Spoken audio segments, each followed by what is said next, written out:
தமிழன் என்று சொல்லடா, தலை நிமிர்ந்து நில்லடா என்று கேப்டன் விஜயகாந்த் அவர் வழியில் தர்மம் செஞ்சு செஞ்சு பழகின கேப்டன் விஜயகாந்த் அவர்களை கல்வி உதவி கேட்டு நிறைய பேர் வருவாங்க. அவங்களுக்கு நிறைய உதவிகள் கேப்டன் செய்வார். அப்படி இருக்கும் ஒரு காலகட்டத்தில் மிக சிறந்த ஒரு கேப்டன் இப்போ ஆண்டாள் அழகர் கல்லூரியை 1000 கோடிக்கு விஜயகாந்த் அவர் மனைவி குடும்பம் வித்துருச்சுன்னு சொல்லி அவங்க மேலே தவறான ஒரு வன்மத்தை கொண்டு வராங்க மீடியாக்கள். அது என்னன்னு நம்ம பார்க்கலாம்.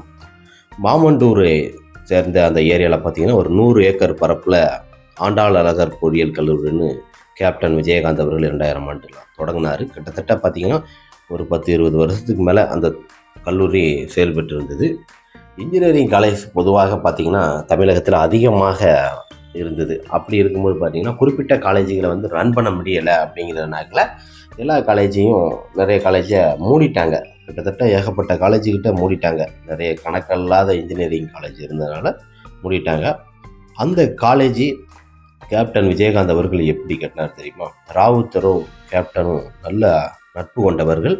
அவங்க 2 பேருமே நல்ல நட்பு இருந்தாலும் இப்படி இலவசமாக பண்ணிக்கிட்டு இருக்கோமே, நாம் அந்த மாதிரி ஒரு ஏரியாவில் 100 ஏக்கர் இடம் வந்திருக்கு, எப்படியாவது அந்த இடத்த வாங்கி நம்ம இந்த மாதிரி இலவச கல்வி கொடுக்கலாமா அப்படின்னோடனே பணம் வேணும் நிறைய. அவ்வளோ பணத்துக்கு எங்கே போவோம் அப்படின்னோடனே ஒரு 10-15 படத்துக்கு அட்வான்ஸ் வாங்கிடுவோம், எல்லாம் மொத்த பேமெண்ட்டையும் வாங்கி நம்ம கட்டிடலாமா அப்படின்னு விஜயகாந்தும் ராவுத்தரும் பேசும்போது பார்த்திங்கன்னா அந்த டயத்தில் விஜயகாந்தும் ராவுத்தரும் சரி நம்ம மூப்பனாரை போய் பார்க்கலாம் அப்படின்ட்டு அவர்கிட்ட இருந்த பத்திரங்கள் எல்லாமே டாக்குமெண்ட் எடுத்துகிட்டு மூப்பனார் ஐயாவை பார்க்க போகிறாங்க. மூப்பனார் ஐயாவை பார்க்க போன உடனே அவர் சாப்பிட்டுட்டு இருக்காரு. வா விஜய் சாப்பிடு அப்படின்னு சொன்னோடனே சாப்பிட்ருக்காங்க. 3 பேர் உட்காந்து சாப்பிட்டுட்டு சரி நான் அவசரமாக போகிற ஒரு இடத்துக்கு நீ நாளைக்கு வா அப்படின்னோடனே திரும்ப போயிட்டாங்க. இந்த மாதிரி எனக்கு கொஞ்சம் பணம் வேணும் அவசரமாக, நீங்கள் அதை கடனாக கொடுங்க அப்படின்னு சொன்ன உடனே இந்த மாதிரி நான் இலவசமாக நிறைய பேர் கல்வி இது பண்ணுறாங்க, இலவசமாக யாருக்கும் பண்ண முடியாது, குறைஞ்ச கல்வி நான் கொடுக்குறேன், குறைஞ்ச அளவில் கல்வி நான் என்னால் முடிஞ்சதை கொடுக்க போகிறேன், அதனால் நான் அது பண்ணலாம்னு இருக்கேன்,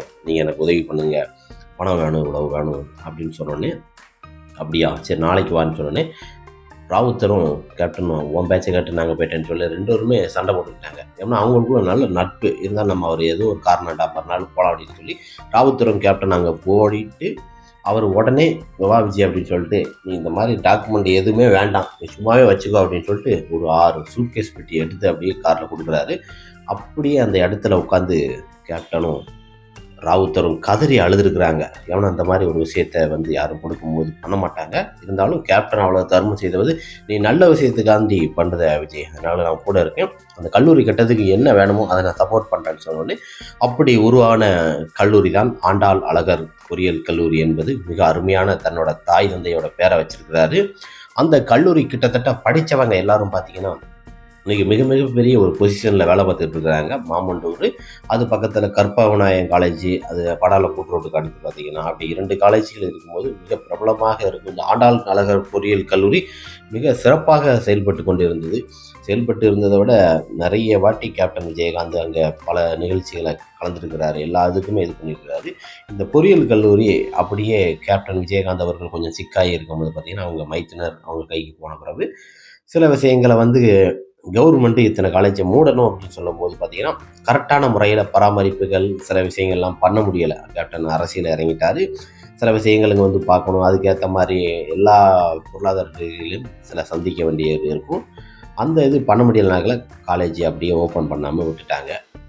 இப்போ அந்த காலேஜை வந்து விற்கிறாங்கன்னு சொல்லி நிறைய பேர்கள் மீடியாவில் தவறான வதந்திகளை பரப்பி கொண்டிருக்கிறாங்க. விற்கிறாங்க தான், ஆனால் இத்தனை கோடி அத்தனை கோடி கிடையாது. கேப்டன் குடும்பம் கடனில் தத்தளிக்கி அப்படின்னு சொல்லி நிறைய பேர் சொல்கிறாங்க. அவங்க கடனில் தத்தளிச்சா எதுக்கு இப்படி இவ்வளோ தூரத்துக்கு இருக்க போகிறாங்க? கேப்டன் உடல்நலம் பாதிக்கப்பட்டது, மற்றபடி அது ரன் பண்ண முடியலை.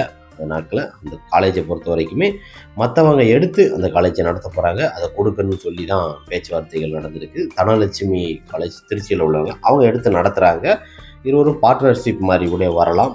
மேபி அது என்னென்னா பொதுவாக அவங்களே எடுத்து நடத்துகிற மாதிரி இருக்கும். ஏன்னா ஒரு காலேஜை ரன் பண்ணுறது என்பது பெரிய ஒரு காரியம். அதை ஃபாலோ பண்ணி அதில் என்னென்ன இருக்குது அதெல்லாம் இல்லைன்னா கவர்மெண்ட் மொத்தமாக அந்த காலேஜை சீல் வச்சுட்டு போயிடுவாங்க. அது தெரியாமல் கேப்டனோட பிள்ளைகளும் அவர் சேர்த்து வச்ச சொத்துக்களையும் இவங்க அபகரித்து விற்றுட்டாங்கன்னு சொல்கிறது வந்து மிகப்பெரிய ஒரு முட்டாத்தனம். கேப்டன் விஜயகாந்த் அவர்கள் எப்படி ஒரு தான தர்மத்தில் சிறந்ததாக விளங்கிறாரோ அதுபோல தான் அவர் பிள்ளைகளும் முத்துக்கு முத்தாக 2 பிள்ளைகளும் சரித்திரம் படைக்கும் அளவுக்கு மிக நல்ல பிள்ளைகளை கொடுத்துருக்கிறாரு. அந்த 2 பிள்ளைகளையும் பாருங்க. ஒருத்தர் அரசியல மிகப்பெரிய ஒரு ஜாம்பவானா வருவார். இன்னொருத்தர் சண்முக பாண்டியன் சினிமா துறையில் மிகப்பெரிய ஒரு மார்க்கெட்டில் அவர் நிற்பார். இப்போ அவரோட படைத்தலைவன் திரைப்படங்கள் வரல அப்படின்னு நிறைய இருக்குது. அதுக்கு நிறைய பேர் உதவி பண்ணலாம். எவ்வளோ தான தர்மம் பண்ண அவரோட பிள்ளைகளுக்கு பாருங்கள். அது மாதிரி தான் ஒவ்வொரு சுச்சுவேஷன்லையும் ஒவ்வொரு நிலைமைகள் மாறிக்கொண்டே இருக்கும். அந்த காலகட்டங்களில் அது நடத்த முடியலைன்னா எல்லா காலேஜுமே க்ளோஸ் பண்ணிடுவாங்க. குறிப்பிட்ட காலேஜுகளை புதுசாக இருந்தப்பெல்லாம் ஓப்பன் பண்ணாங்க. கிட்டத்தட்ட அது 25 வருஷங்கள் ரன் ஆகிட்டு இருந்தது. இப்போ இடையில சுமார் ஒரு 2-3 வருஷம் தான். இன்னொரு விஷயம் என்னென்னா, கொரோனா காலம் என்னோட கல்லூரியை நீங்கள் ஹாஸ்பிட்டல் இல்லைன்னா கூட ஹாஸ்பிட்டலாக பயன்படுத்திக்கிடலாம் அப்படின்னு கேப்டன் சொல்லியிருக்கிறாரு. அதுக்கு அடுத்து அந்த கொரோனாவில் இறந்தவங்களுக்கு பூரா நிறைய பேர் இடம் கொடுக்க மாட்டாங்க அப்படின்னாங்க.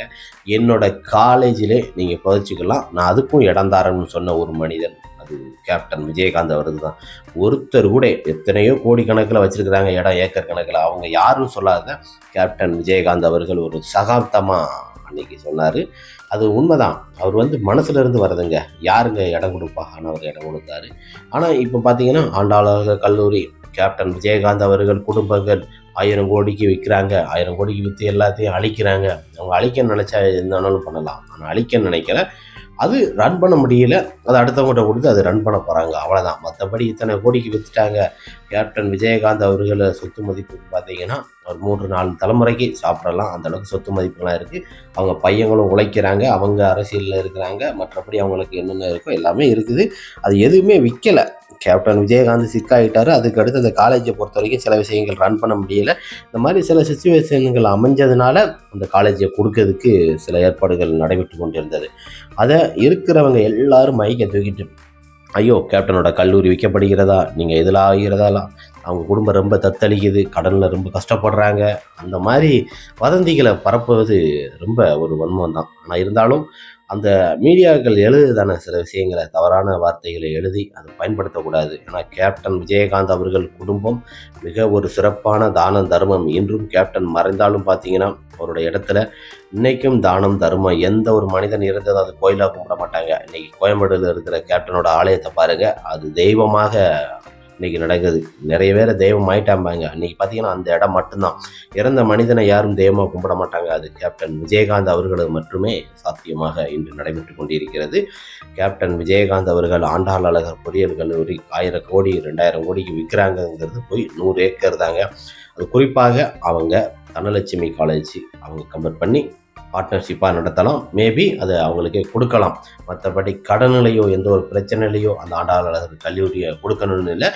அதை கரெக்டான வழிமுறையில் நடத்தி கொண்டு போகணும். எந்த ரூல்ஸ் இல்லைன்னா எல்லா கல்லூரிகளிலும் மூடன்னு தான் சொல்லுவாங்க கவர்மெண்ட்டு. அந்த அப்ரூவ்டு இல்லைனால தான் அந்த கல்லூரி நடைபெறாமல் இருந்து கொண்டிருக்கிறது.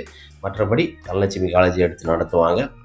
கேப்டன் குடும்பம் இன்னும் தத்தளிக்காது. அவங்க எத்தனை ஆண்டுகள் ஆனாலும் தான தர்மம் பண்ணுவாங்க. அந்த கடவுள் கேப்டன் விஜயகாந்த் குடும்பத்தை நல்வழியாக வைப்பார். அவங்க பிள்ளைகள் இருவருமே மிக சிறப்பான ஒரு முறையில் அரசியல் ஜாம்பவானும் நடிகராகவும் கேப்டன் புகழை காப்பாற்றும் அளவுக்கு நல்ல மனிதர்கள்.